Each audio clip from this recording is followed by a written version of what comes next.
Yeah, first of all, thank you for taking your time to make a conversation with me.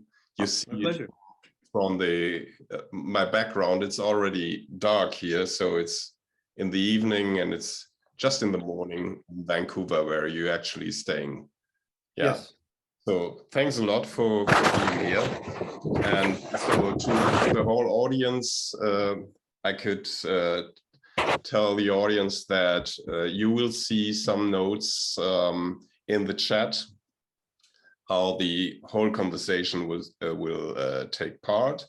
And be aware that your microphone and your video is actually muted until the start the discussion conversation we are making here. So first of all, I think there is no need to introduce Jeff Wall. It's just to say that I think he's the most famous artist of the last 3 decades or 35 years. He's not the founder of the Lightbox and not the founder of large format, but I think he's the one who made both kinds of display popular. And he stands in history of photography for the so-called stage photography, a coin he definitely disliked. But I think there is no need to talk about this. But in the last years, he became very well known for different modes, different displays of photographer. So to be honest, you are the first photographer or the first artist I know who used mobile phone photography and declared it as a mode of art. And yeah, this impressed me a lot, I have to confess. And nowadays you see a lot of artists using this. So thinking of Andreas Gursky and others.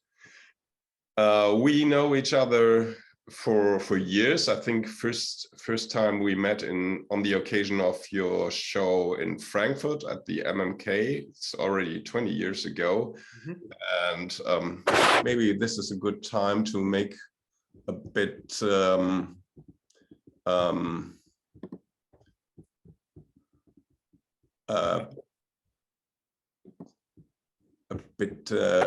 now, how does it work?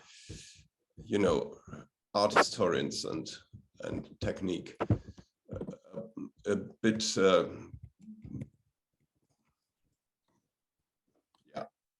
public marketing for my own book, which I published some years ago.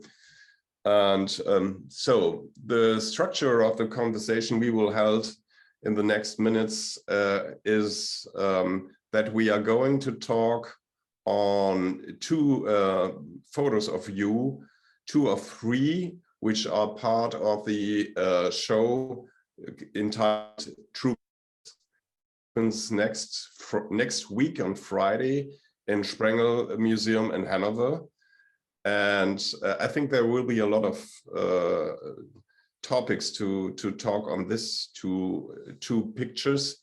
And at the end, I will ask you 2 or 3 more general questions, and then we open the conversation to the public, if you agree with that. Fine. Okay. Good. So first of all, this is an installation shot of the show in Hanover. So it's not yet published. It's first time that I show it. On the left side, you see pair of interiors. In the middle, the thinker, and on the right side, we have to enlighten this.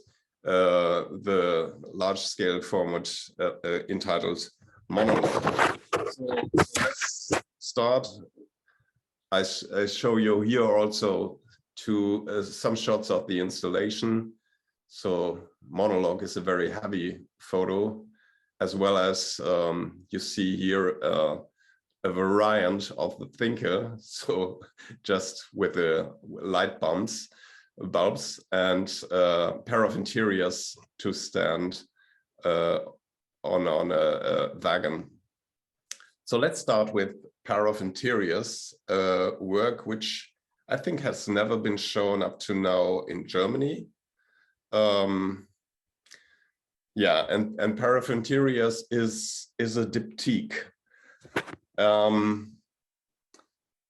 When I first saw the reproduction of this work, I had the impression that the title is misguiding me, because with the title you put a focus on the interiors, so on the objects, on the installation, on the background, on the whole situation.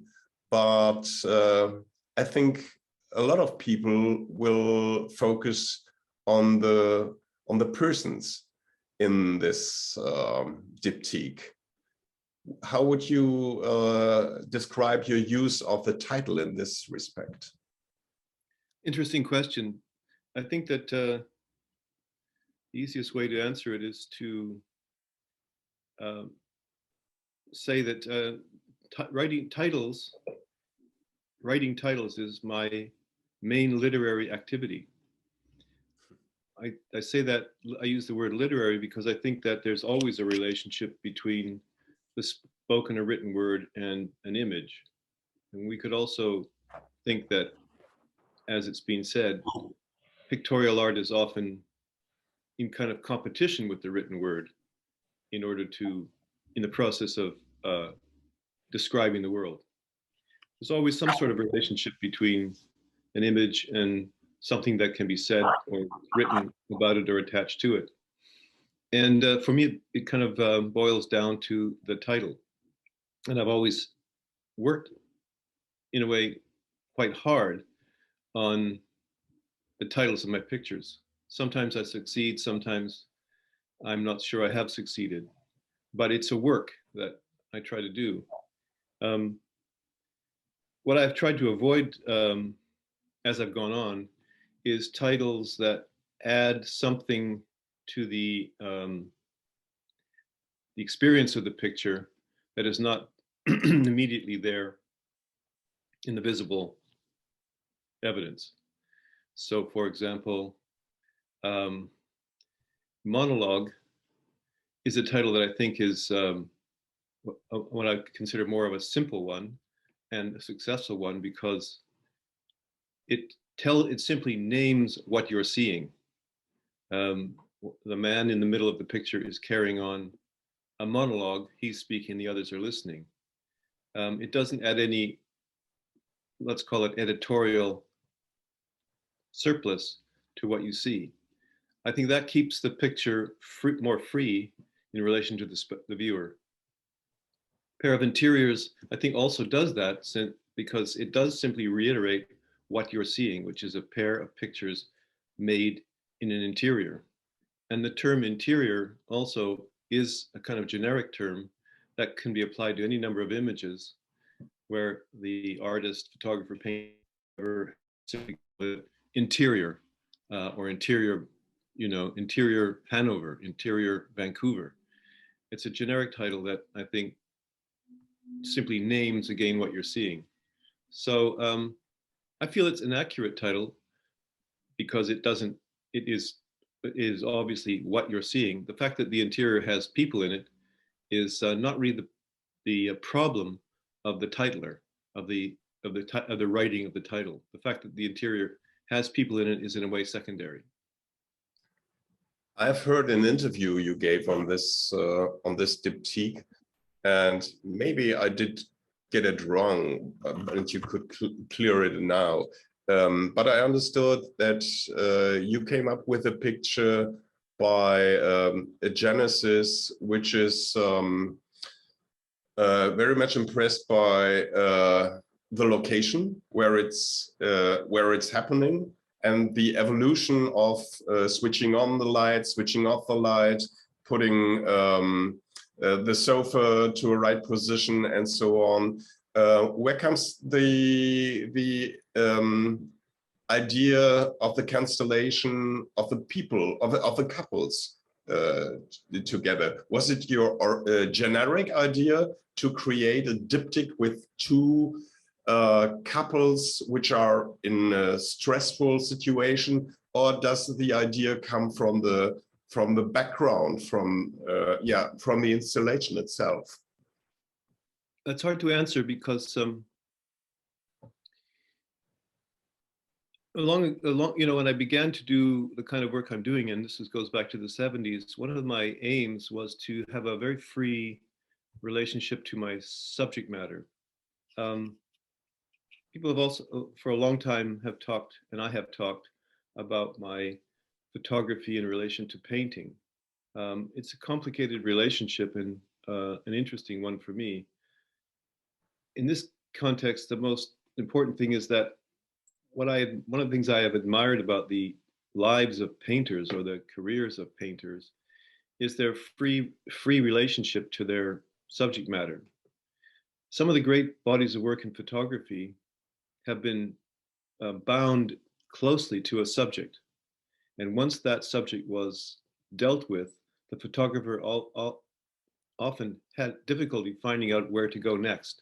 And that's one of the reasons why some of the greatest careers in photography are quite short in terms of their most important phases, because the work that they did was tied to a certain subject. I never wanted to be tied to any subject in that way. And so, in a way, the imitation of painting, to overstate the case, had to do with avoiding that relation to subject matter. And that meant that I could start or find a starting point anywhere, something I'd seen, something I'd heard, something I'd read, something someone told me. Anything can be a starting point for what I'm trying to do. And in that aspect, I only wanted to have the same freedom that a poet would have, a musician, a painter, a choreographer, a musical composer, who also can be inspired by anything that comes their way by chance. And it's the same case here. This room is the salon, the living room of our house in Los Angeles, and I've spent a lot of time there, often lying on the sofa and just enjoying the space with this lamp on and that lamp on, the curtains open, the curtain closed, different times of day. And the room has a certain beauty and a certain proportion that I felt I wanted to do something with. So I lay there thinking about things I could make happen in that room, whether it would involve actually photographing myself and my wife or something, all kinds of ideas.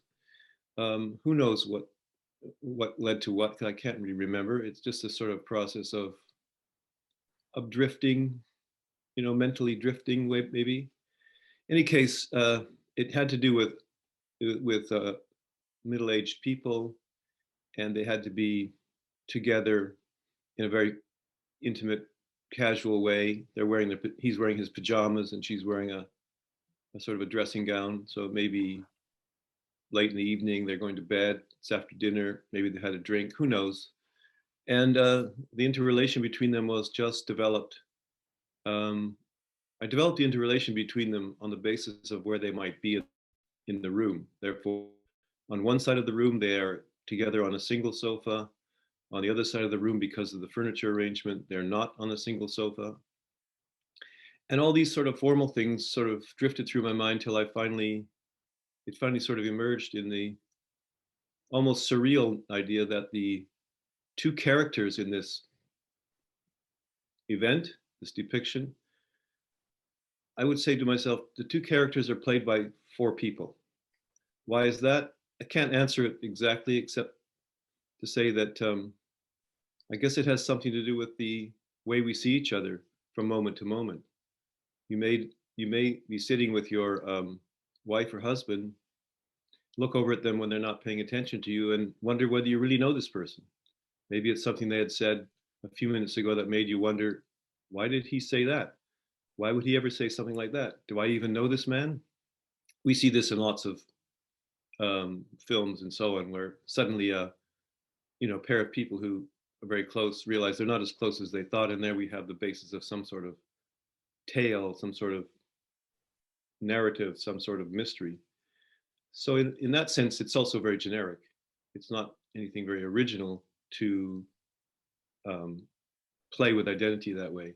And I suppose it was just a fusion of my own sort of daydreams in the room, the formal structure that I wanted to impose or create with the pair of pictures, and those formal structures and the nature of the room sort of gave rise to these people. People sort of came out of the contemplation of the atmosphere. In a sense, I invented them out of an idle contemplation of the atmosphere of the place.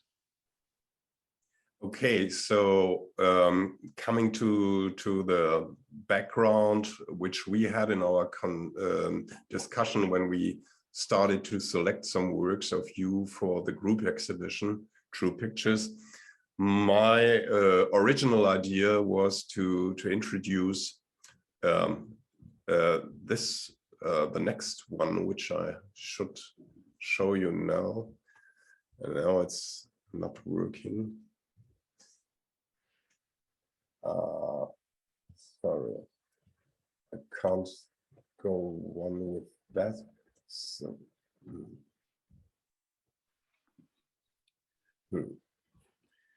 New technology is wonderful. Yeah, especially if you're an art historian, which is unable to use it. Yeah, I see. So, and I hope you see now this one. Yes, and I can see the relationship you're interested in. Yeah. So, and this was my idea to introduce one of my favorite early works of you for the exhibition, and it is in the collection of Museum Ludwig. But for this, it was not able to get it, although our friend Yilmaz Civior tried to convince the conservator, but it found no end. And as a replacement for Woman and Her Doctor, you proposed me Pair of Interiors. Would you? So let me say in very simple way. A Woman and Her Doctor is referring on the tradition of painting. So the old-fashioned Manet example, which is linked with your career. No need to discuss it any deeper.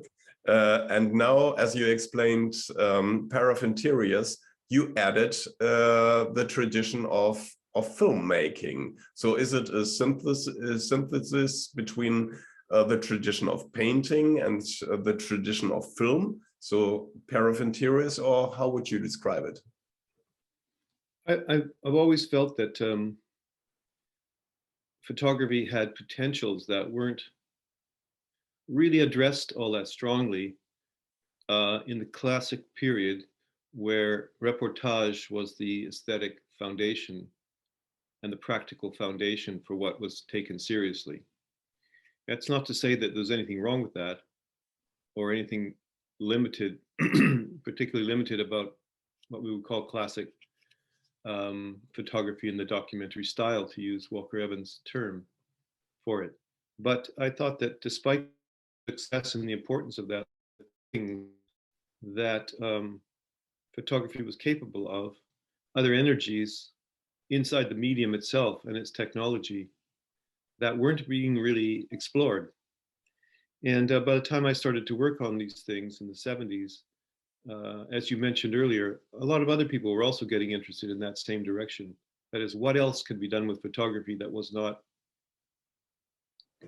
opposed to what had been done particularly, but was aiming at dimensions that were not being explored. And for me, to put it shortly and briefly, it's the relation between painting, cinema, and photography that crossed over, that allowed me to deal with the enlargement, for example, with what I call cinematography, which means making photographs in ways related to the way that moments in films are photographed. And of course, drawing from aspects of painting, including its freedom of scale and things like that. So it is a crossing over in some way. I wouldn't call it a hybrid, because although it's a crossing over of these impulses, all of these characteristics are are within photography itself. Nothing is being borrowed, strictly speaking, from anywhere else. They're just aims and interests that photography already had within it that weren't necessarily being explored very energetically. So it's interesting that you should bring up Woman and Her Doctor, because it is an amazingly, almost amusingly similar situation to the one you've got on the screen right now, with the man and the woman on the sofa. Woman and Her Doctor, by the way, is one of those titles that I feel maybe was badly written, although it's now become sort of accepted, because there's nothing in this picture that would identify this man as a doctor. And therefore the title, in a sense, is badly written. But this was at the beginning, when I was experimenting with what could be in a title, or in relation between a title and picture. If I had made that picture today, I don't think I would call it that. I don't know what I would call it, but I don't think I would call it that, because I think the writing is somewhat faulty. Nevertheless, that's the way it is now. And the relationship that the viewer has is affected by the idea that this man is a doctor, even though there's no evidence that he is. In fact, the man is a doctor, and he was also my father. A woman is my wife, and still is my wife. Yeah. So it was also a family portrait in that sense. But and now Pair of Interiors is of actors. Let's leave them unidentified, in that sense that I neither use actors nor non-actors. I use anyone I can find who seems right for what I'm trying to do. There's all sorts of ways one meets people, either through direct personal contacts or professional contacts or intermediaries. And I think it's really insignificant who they are, because when I use the term cinematography, again, I'm not imitating the cinema, just as I don't like to use the term stage photography, because I'm not imitating the stage. Therefore, my relation to the person in the picture, if there is one, is not that between director and actor, or director and performer. Therefore, since I'm not a director, they can't be an actor. We have to have another relationship, which I'm not sure how to define. Photographer and model might be just as accurate. So to be honest, when I saw the reproduction of this work for the first time, I asked myself, what is the advantage of having a diptych? So, and I instantly have the reference to Woman and Her Doctor, and I asked myself, what is the advantage? And for me personally, it's just to speak frankly here, I'm still irritated by the character or the audio appearance of the couples. I'm always asking myself, are they really the same people, or are there two couples which look alike, very similar, but they are not identical? And yeah, you can think I'm an idiot or not. You may be annoyed by this, but although I'm seeing this nearly each day since 1 week, I'm asking myself of this product of comparative viewing, because so for a diptych there must be a reason to create a diptych, and yeah, if it's just the explanation that it has a filmic aspect, I'm still looking for more. But anyway. I don't think that the filmic aspect is very important. I think that if there's any rationale I can give for it, is that the necessity of the two panels, well, the necessity of the two images as one work always derives for me, and I've done several pictures with more than one image together. It always derives from something that escapes the single image. I prefer to make a single image, and that's what I mostly do. I'm mostly devoted to that singularity.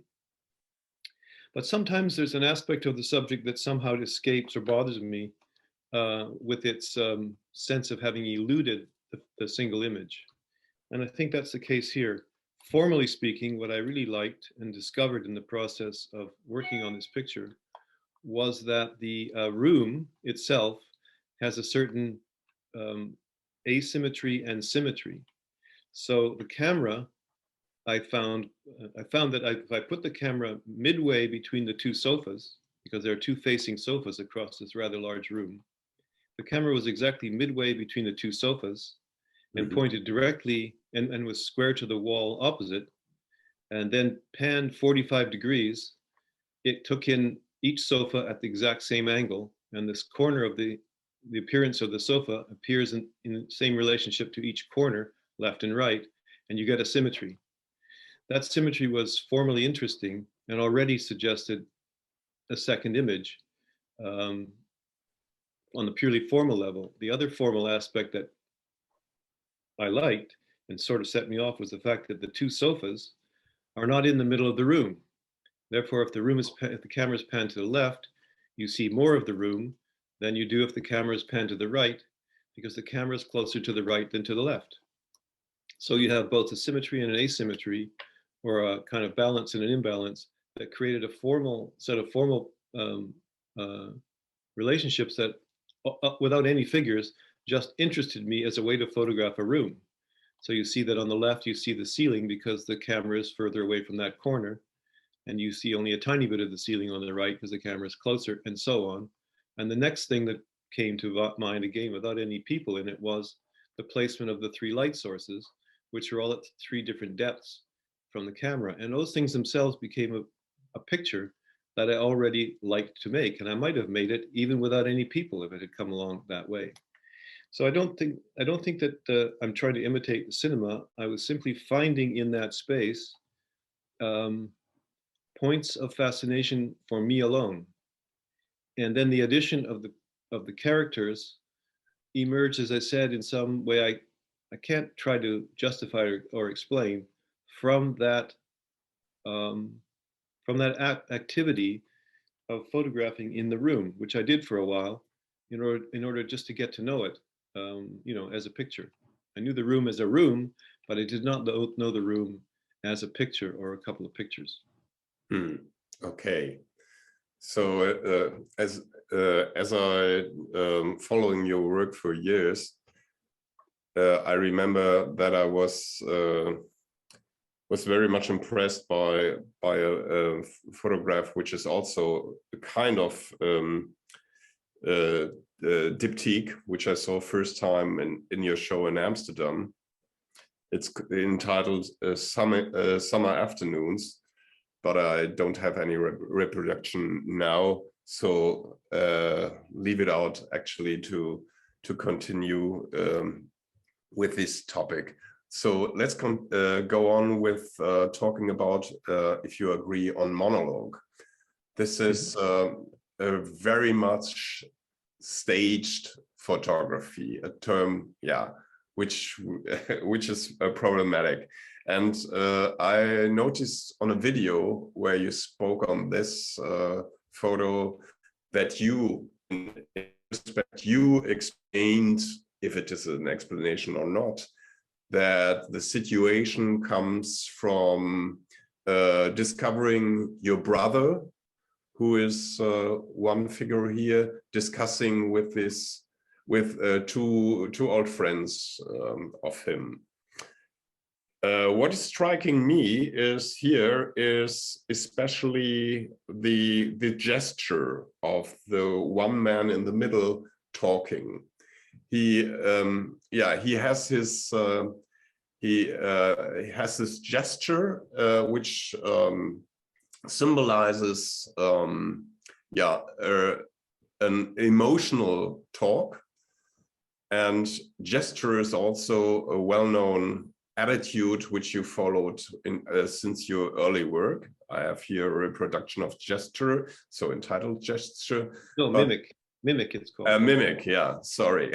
Yeah, you saw my failure. But standing in front of the photo, I discovered a glass on the knee of this person, which is yeah, which is speaking in an emotional mood. And this glass, yeah, tends to fall down if he would be too emotional. So this position of the glass is, to me, let me say, a sign or a symbol of fragility in the situation, which is characterizing the whole situation, between two men sitting and one man standing. And we are all very curious to know what they are talking about. And this is also yeah, reflecting on the calmness of the picture. Would you agree with a description like this? Yeah, the glass on his knee, I suppose, is a little fragile, but let me just go back a step. I had been with my brother and his two friends a few times in different situations, listening to them talk, and I was talking probably a little in the situations, but mostly listening, because they're old friends and they had things they were always talking about, and in the meantime usually drinking whiskey. And if you look carefully, you'll see a whiskey bottle behind one of the legs, I think. And I also was fascinated by the fact that the man in the middle was missing a finger, because on his right hand, which is making the gesture, he's missing his little finger.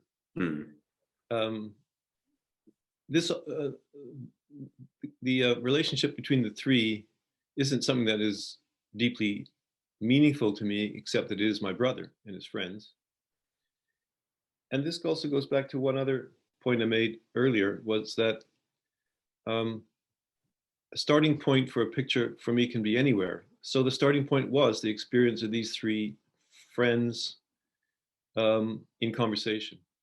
And it just struck me that I could do something with it. I did not see them standing or sitting at the side of the street under a street light, as you do here. This I simply made up, or at least took from another source, which was just another feeling I had somewhere in the city of seeing a man sitting on a wooden chair under a street light, maybe in the front of his house or garage, and liking the ambiance. And of course, people do set chairs out in the street often because they feel like being outdoors and getting together. So it's not an uncommon thing, although this is not warm weather when usually that takes place. But it was a kind of, again, a melange, a mixing of impulses from actual experiences that came together to make the subject. The making of the picture was, a process that came from that subject. You use the term stage photography here, I notice, and this is one of the few cases where I kind of have to agree, even though, as I said, I don't think the term is very accurate. Because if you look closely at the photo, you'll realize the plane upon which they're standing is separated from the background by a line and a corner at the left side. It is, in fact, a stage. And the real place was turned into a backdrop for what likely could be a play taking place on a stage covered with pine needles, which had fallen from the trees around. Because at the real place where I photographed, the side of the road was covered with these fallen pine needles. So I thought finally I would make something rather theatrical out of an event that was neither necessarily theatrical or not theatrical, and turned it into what could easily be a scene from a play. Some people said, oh, it looks like a Beckett play or something. It looks like the kind of staging you'd find in the sort of theater that deals with rather severe, reduced, minimalist existential problems. And I specifically wanted that, especially since the street light gave this intense top light, as you can see, that has a very theatrical look about it, even though it's really only a street light. So again, the picture doesn't have one place that it begins or one thing that it's about. You know, I want to do a portrait of my brother. Or at least I want to do something with my brother, Steve. I was fascinated by his relation by his two other friends, by their conversation, by the kind of drinking they were doing, by the way they looked, etc. It came from a lot of different actual places. It's not a documentary photograph of them, but it is in relation to a lot of actual things, in a way turned into a stage play, or the depiction of a stage play. I don't know what it means, but I like the way it looks, and I feel it captured something about those three men as well. Okay, so that's always good to hear that an artist say, I don't know what it means. So I don't usually know what it means, and I don't think it's necessary for me to know what it so-called means. Often the word meaning is a little overrated, as if we need to find a meaning. I think there's a lot of, shall we say, impulses and half-formed thoughts circulating through a picture that give it a certain lively quality that is, I think, better than having meaning. Yeah. So if I should describe my impression when I'm standing in front of this photo, which is already installed since last week in our exhibition room, so the whole enlightenment is not yet fixed, to calm you down. This photo is always raising questions to me, and yeah, I don't find something you could call an answer. So, but well, to me, this is what I'm looking for with fine art. I'd say that a picture like this, or any picture, is really neither a question nor an answer. And I think the term question and answer is often misleading. Yeah, I agree. I think it is a literature, however. Okay, so in the end, before we open the conversation with your audience, and I will ask the audience to write their questions down in the chat. I have to ask you two general questions, which are referring a bit on the background of the development of the concept of my exhibition, True Pictures. So we very early started to discuss the concept of the exhibition, and you, if I could say it frankly, you put a bit stress on me to integrate one or two positions, and in the last, in the final steps, I agree that you are completely right.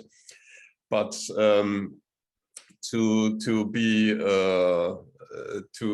be more detailed, one of the things which strike me and which I was not aware in advance is that the work of Rodney Graham, an artist which you are, I would say, a friend of, and which is moral to you, is now using the light box. And he started that right after you stopped using the light box.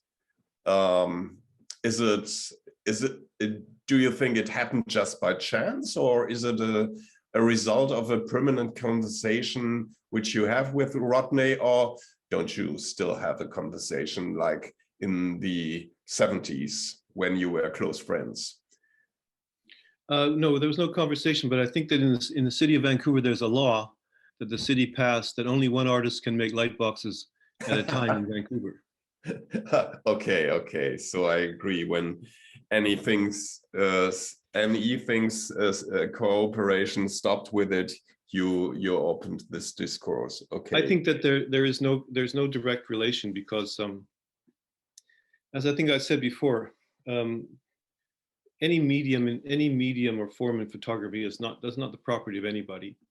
I never thought that me making those transparencies meant that was somehow mine. And I was actually always interested to see whether other artists would do something with it. Because if other artists did do something with it, that would probably help me to see the limitations of what I was doing. So I never had the feeling that I should have any proprietary relationship to it, or even feel that, because it's objectively impossible. So I assume, because I think it's a good idea that we never discussed this, because it was never a kind of a project between two artists. Nor would I think that would be a very great idea, that it should be a project between two artists. That it's kind of fascinating to me that Rodney has done a lot of pictures in that medium, because he obviously could have made his pictures as prints, just as I do now. But he must have found something in the medium that suited him. And I think that if you analyze his work, I guess we can find that. I like the fact that his pictures are really very different from mine. Yeah. And I think you'll see that probably in the exhibition, where they're, I think, in literally the same room. And this is a very, and also I would say that despite the fact that there's this similarity, our work's very, very seldom ever been seen in the same place at the same time. And I think seeing it also shows real differences in approach and what we're interested in and how we do it and all that sort of thing. So I also haven't finished with light boxes necessarily. I'm just not doing them now. Okay. I still have in my studio the capacity to produce transparencies whenever I like. And I do produce them occasionally to replace older ones that have had damage or something like that. I might go back to it any day. And maybe when I go back to it, Rodney will quit. We'll see. Okay, so we are curious what will happen with you both in the future. So let me go to a much more general topic. When I did research on this Vancouver myth, I would call it, I became aware that before Ian Wallace, you, Rodney, and all this, I don't like to call them disciples of you, came up. No. Before you came up, before you came prominent, there was no awareness of Canadian art and in Europe, and I think even not in Canada itself. So I think that you guys are responsible for the self-identity of a Canadian art as being Canadian. Would you agree? No. Okay. That's a very non-Canadian way of looking at it. I am a non-Canadian. Exactly. I think there has been an awareness of Canadian art in the wider world for a long time, and we can certainly go back to the 20s, 30s, 50s to find examples of that. I mean, we all know, for example, that Joan Mitchell was married to Jean-Paul Riopelle for a long time. So he's a Canadian artist. And many Canadian painters of that period are pretty well known. Canadian photography was probably not so well known. And maybe that's because it wasn't practiced that intensely for a while in the few places where art can be practiced intensely in a country that's very large but has very few centers. In Canada, you know, there are only 3 or 4 cities of any size, unlike other places, and they're far apart. So it's easy to localize things in a country like that, and generating the kind of energy that it might take to make something new happen isn't as easy where there's a long tradition of that sort of thing, like in Central Europe or in more populated places with a longer tradition of more intense engagement with contemporary art. So I think that in the 60s, 70s in Vancouver, which is not all of Canada, remember, there was in a way a coincidence of a number of people who are interested in the same sorts of things. Ian and me, Rodney, for example, at that time. We're talking about the mid-late 70s. That hadn't really been the case there earlier. Vancouver was, like a lot of Canadian cities, more a painting place, and the interesting art was painting for a long time. And we all grew up with painting in Vancouver, but photography had not really had much of a play. But because of what was happening internationally from the early 60s on, that generation was more informed about the problems of photography, more interested in it, and maybe more dissatisfied with the traditions that had become more and more conventional locally and even nationally by, say, 1970 or 75. So I think that you're right that what happened in Vancouver in photography was something new in Canada, and was at least connected to things that were happening in that period elsewhere, such that what we were doing could be recognized outside of local context and found to be relevant and interesting to people in other places. I think there was a natural upsurge of interest in photography at that moment, which, you know, has lasted a good 40 years by now, and has sort of changed the landscape of what photography is as an art form. And I think it has expanded the idea of what photography is, obviously, through some of the things we've been talking about. But I'm not sure that there's anything terribly Canadian about the artists from Vancouver. Yeah.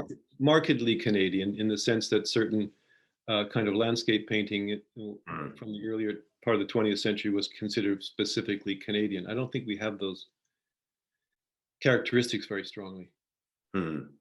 So, but by the way, do you have any idea why no female photographer became so prominent as you guys? No, I don't know that there is any reason. I think that the fact that Ian and I and the others grew up here, and some of us were born here, is just an accident. There's no real way to explain why someone emerges in a certain place.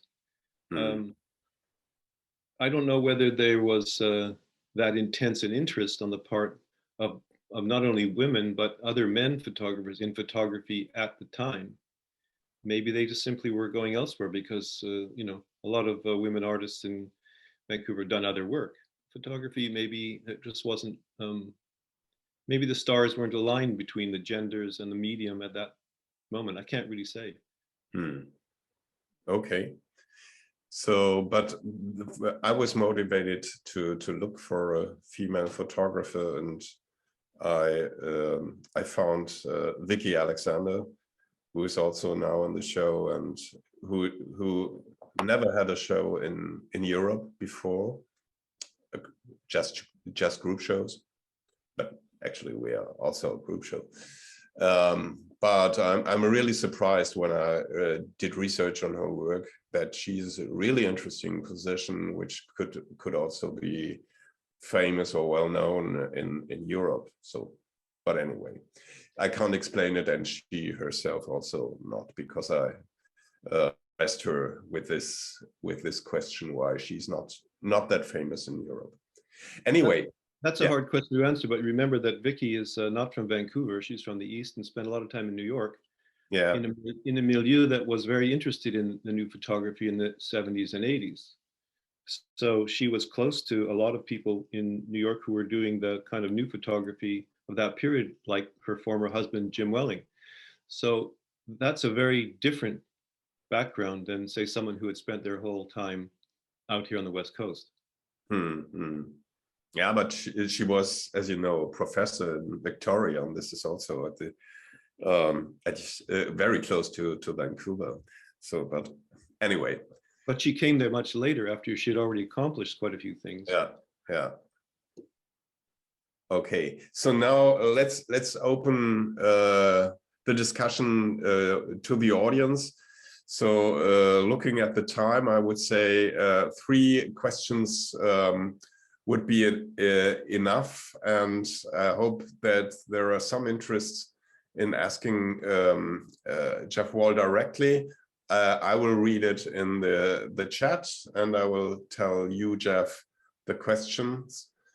So, so there is one comment on the situation we just described recently on the female situation, that Sabine Bitter lives in Vancouver and is not a Canadian. So I think it also mixed up in Vancouver, the whole situation. Anyway, you might know Sabine Bitter. Not very well. Yeah, but I don't think the exhibition's about Vancouver, is it? So no, it's not yet. Well, I'm not sure what to say about that. So some person from the audience called Tina Hopp asked, which is your favorite photo? I don't have a favorite photo. I don't think that it's a good way of looking at the arts to have a ranking the way you might have in a soccer league, where you have your favorite team or the top team. I don't think there's a way of having favorites in that way. I like all works of art that I feel are good. That is, I judge them on the basis of their artistic quality, and there's no possibility of there being a favorite. I think that the process of judgment of art is, in a way, even an alternative to the kind of ranking idea that we get in other fields, whether it's sports, wealth, popularity, strength, etc.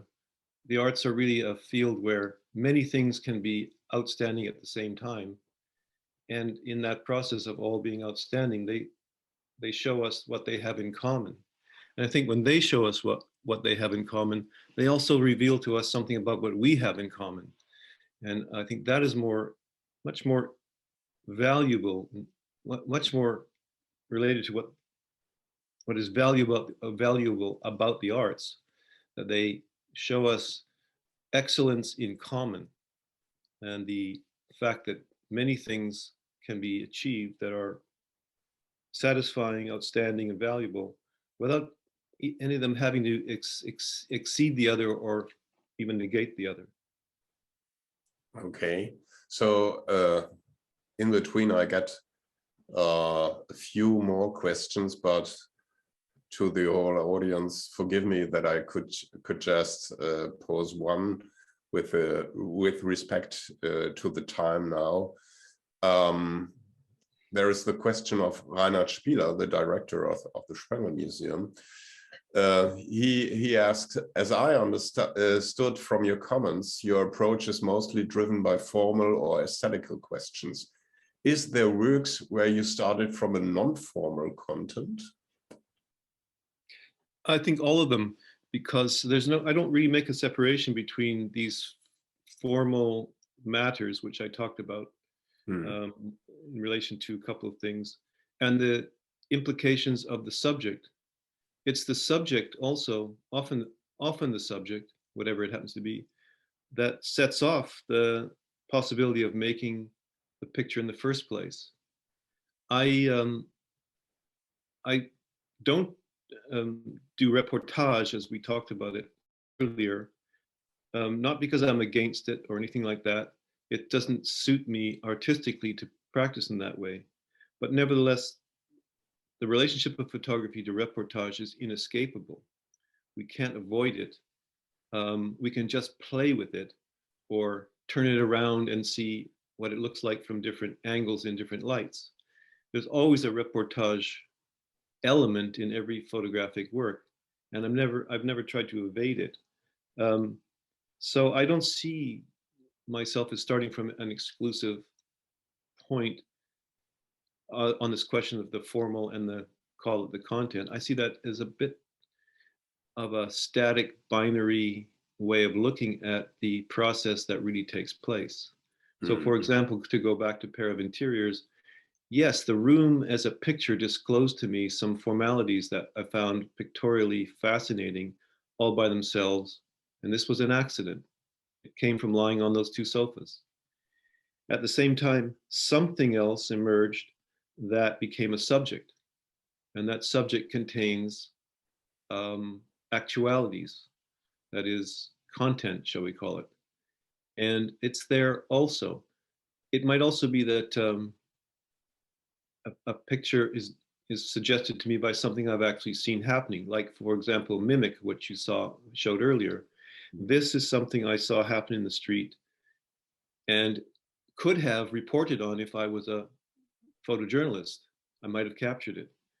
But the energy of that conflict, which is a social energy, stayed with me, and that became the starting point of the picture. And the creative process in that case was to try and make a reconstruction of that event such that it would have the convincing quality of a street photograph, but to do it in a way that allowed me to compose with color and light and form in a way that I like to do.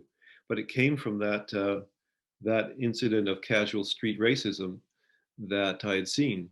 Mm-hmm. So I feel like what's most fascinating in anyone's work is the way that those things, fuse on a sort of molecular level and swirl about inside the picture, where you have a social problem that is not necessarily commented on, but is simply depicted, which of course then makes the viewer take a relationship to it, pick up a relationship to it, and so on. And I think that when pictures feel alive, it's usually because of that. I think of it as a swirl of energy that oscillates between pure formal enjoyment, the magic of depiction itself, that we can actually make images that resemble things, that the pleasure that one takes in not really being able to settle on one or the other aspect. So I always feel that what I've done is in that